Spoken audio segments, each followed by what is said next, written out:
Buenos días, buenas tardes, buenas noches, algunos, ¿cómo están? Jóvenes, como siempre les digo, el día de hoy concluimos nuestro curso.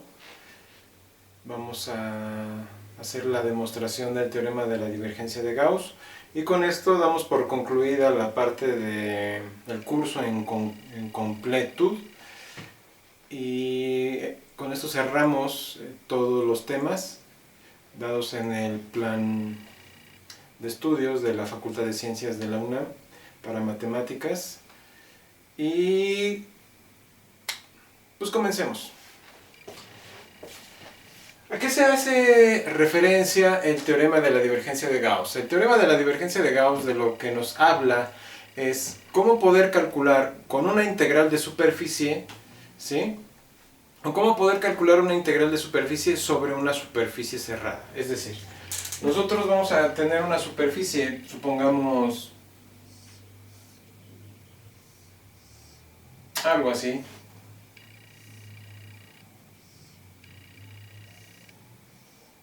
Supongamos algo así. Vamos a ponerlo en alguna especie de cubo ahí medio. Una superficie posiblemente cúbica en apariencia, ¿sí? Entonces, lo que de alguna manera estamos viendo es si esta superficie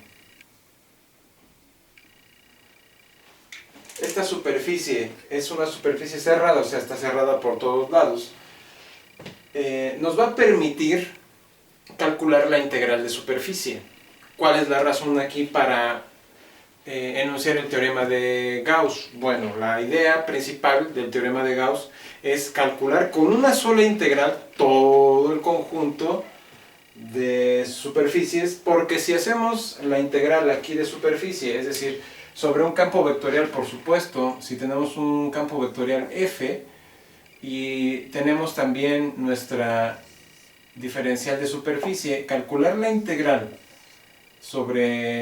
de superficie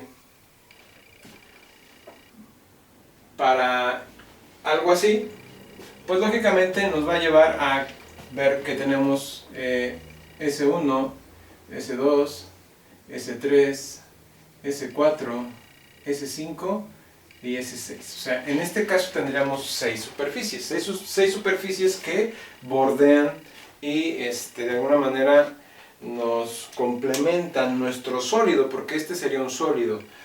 Podemos pensarlo así, como un sólido. Entonces, en estos términos, la superficie que cubre, o sea, la frontera del sólido, ¿sí?, que sería la superficie, al querer calcular la integral de superficie sobre esta estructura, pues simplemente nos llevaría a calcular 6 integrales.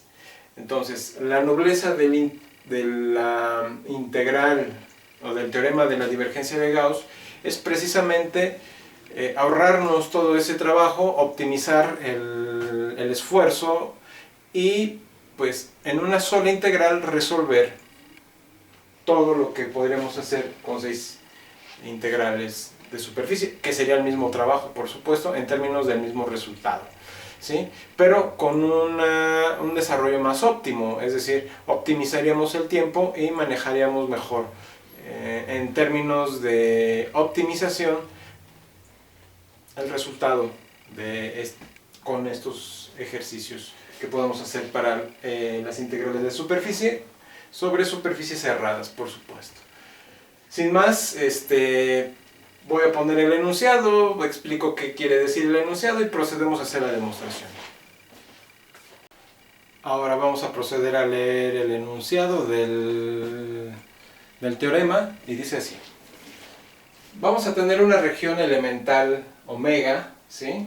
Una región elemental, me refiero a una región, como hemos visto, una región del tipo 1, del tipo 2, del tipo 3 o del tipo 4, ¿sí?, en R3. Y vamos a tomar a la frontera de omega, ¿sí?, como una superficie cerrada orientada que cubre a omega, o sea, la cubre completamente. Y vamos a tomar un campo vectorial F suave definido en omega, ¿sí? Entonces, vamos a tener que la integral triple sobre omega, donde vamos a estar integrando la divergencia de f por el diferencial de volumen. Esto tiene que ser equivalente a la integral de superficie sobre la frontera de omega con respecto de f por el diferencial de superficie. Lógicamente aquí sería n por el diferencial de superficie, ¿sí? Y donde n es lógicamente un vector normal a la superficie, un vector normal unitario. Vamos a proceder a la demostración y continuamos. Bueno, vamos a proceder a hacer la demostración. Ya tenemos escrito algo. En este caso, por hipótesis, vamos a suponer que tenemos una función f, definida en omega de R3 a R3, tal que la regla de correspondencia de f será de f de x, y, z con equivalente a p de x, y, z, q de x, y, z, r de x, y, z, donde p, q y r son funciones escalares, ¿sí? Con las mismas cualidades que f, pero en términos de una función escalar, de R3 en R, por supuesto.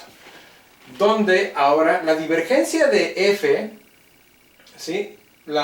Como la conocemos es el nabla, producto interior por f, o sea el gradiente como tal, producto interior con f, donde pues lo expresamos de esta manera, ¿sí? Y lo que nos queda es la parcial de p con respecto de x, la parcial de q con respecto de y y la parcial de r con respecto de z. Ahora, a partir de ahí, si calculamos la integral de divergencia, nos damos cuenta que vamos a tener una integral triple, ¿sí? Es decir, una suma de tres integrales, donde cada uno de estos términos pues lo tendríamos que calcular por aparte, ¿no?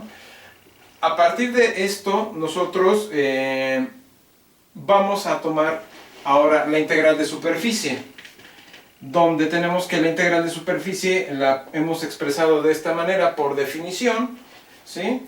Y entonces es la integral doble con respecto a la superficie o a la frontera de omega, donde tenemos p, q y r multiplicado interiormente por n con respecto al diferencial de superficie.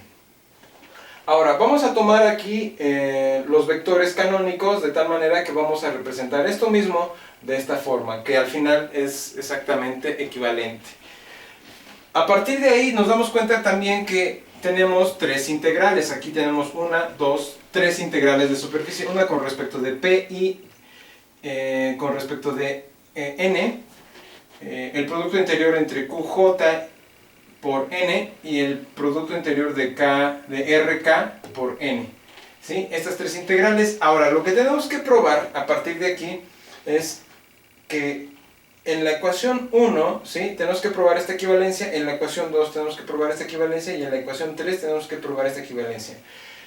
Cualquiera de las tres equivalencias que demostremos va a ser más que suficiente para dar por terminada la demostración, ya que las otras dos van a ser análogas. En este caso vamos a partir demostrando la 3 y vamos a continuar. Continuando con la demostración, lo que vamos a hacer ahora es, vamos a ver que para poder demostrar 3, vamos a tomar a omega como una región elemental del tipo 1, ¿sí? Para funciones de R3 en R.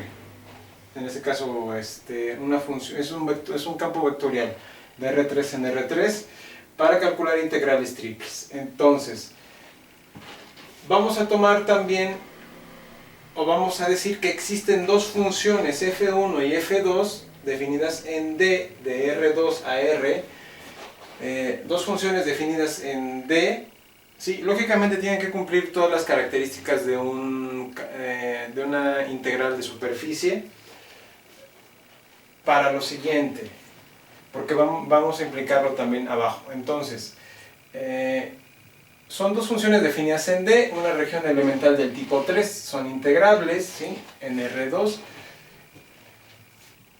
en R, ¿sí? Tal que para omega esto va a ser equivalente para todos los puntos x, y, z, donde f de x, y, 1 será menor o igual que z y f2 de x, y será mayor que z. Para todo x, y en D. Se sigue entonces, esto lo que nos quiere decir es que el conjunto omega, ¿sí?, va a estar acotado por estas dos funciones, y las dos superficies que se van a formar a partir de f1 y f2 nos van a encerrar omega. O sea, estas dos funciones van a definir a lo que será sigma de omega, lo que es la frontera de omega. Entonces, se sigue que la integral triple sobre omega por la parcial de R con respecto a Z, por el diferencial de volumen, tomándolo ahora como una integral doble, aparte la integral con respecto de Z, ¿sí? Entonces será integral con respecto a D, de dy, de x, y en el interior será la integral de z1 a z2 con respecto a la parcial de R con respecto a la parcial de Z, y esto por el teorema fundamental del cálculo o el teorema del valor medio para integrales, ¿sí?, nos va a dar esto. A partir de aquí vamos a dejar para la integral triple aquí. Ahora pasamos a la integral doble y tomamos ahora otra vez f1 y f2 y definimos a estas, bueno, estas van a definir a las superficies S1 y S2 respectivamente, tales que la unión de S1 con respecto a S2 será la frontera de omega, donde si tomamos S1 como una superficie, como la superficie inferior, entonces el vector canónico K tiene que ser negativo para que, en este caso, si S1 tenga orientación positiva, es decir, si está abajo, y como ya definimos que las superficies, si tienen orientación positiva, su vector normal tiene que apuntar hacia afuera. En este caso tendría que ser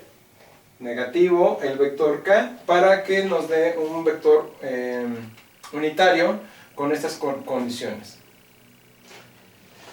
Y vamos a continuar con la demostración. Ya por último, lo único que nos falta es observar que el producto interior con respecto a N1 con respecto de K va a ser equivalente a menos 1, ¿sí?, entre en la raíz cuadrada de la parcial de F1 con respecto de X, más la parcial al cuadrado, más la parcial de F2 con respecto de Y al cuadrado más 1, ¿sí? Y esto a donde nos lleva es a que cuando nosotros tenemos la integral doble o la integral de superficie con respecto a S1 en R multiplicando R, o más bien K, por N1 con respecto de S, va a ser igual, ahora sí que sustituyendo términos, es decir, tomamos el diferencial de superficie que es equivalente a esto, ¿sí?, y con este me da 1, y sería menos la integral doble con respecto a la región D de R de x, y en Z1, cuando Z vale, en este caso Z1, será Z1 igual a f de xy, o f1 de xy, con respecto al diferencial de superficie. De forma análoga vamos a calcular N2, donde N2 es el vector unitario, ¿sí?, que va en la superficie, que está definida por F2. Lo hemos tomado así para, pues de alguna manera, que se nos acomode la integral que vamos a ver ahorita. Entonces, es el vector unitario, ¿sí?, con valor positivo, ¿sí?, y que nos da una orientación positiva con respecto a S1. A partir de ahí, multiplicándolo interiormente por K, nos da este resultado, ¿sí?, que es el mismo de arriba, pero con sentido positivo. Ahora, tal que la integral de superficie en S2 es con respecto de R, K, o el producto interior de K, por N2, o bueno, N2 por K, por la diferencial de superficie, y esto me va a dar, como lo vimos aquí arriba, la integral doble, ¿sí?, con respecto a D, de R, X, Y, Z2, donde Z2 en equivalencia con F2 de XY, sería lo que define la superficie superior, ¿no?, de la frontera de omega, por el diferencial de área. A partir de aquí podemos ver que la integral de superficie con respecto a todo lo que es la frontera de omega, ¿sí?, la expresamos así, y va a ser equivalente a esta suma, donde aquí este valor es negativo, aquí lo tenemos, ¿sí? Entonces, esta integral es negativa, más esta integral que es positiva, acomodando términos, ¿sí?, y sustituyendo por las equivalencias con respecto a la integral de superficie, obtenemos esto. Y viendo esto, podemos regresar el video, o podemos recordar, si tomaron notas, ¿sí?, que esto es exactamente lo mismo que obtuvimos a partir de la integral triple, ¿sí? Con esto queda demostrado que este valor es equivalente al que se obtiene de la integral triple, por lo tanto se demuestra la ecuación 3, y la ecuación 1 y la ecuación 2 serán completamente análogas. Eso que va a implicar que con eso concluimos la demostración para el teorema de la divergencia de Gauss, y a partir de ahí ya podremos calcular integrales de superficie para superficies cerradas, ¿sí?, independientemente si son por pedazos o son de una sola pieza. Eso no hay ningún problema con la integral triple con respecto a la divergencia, ¿sí?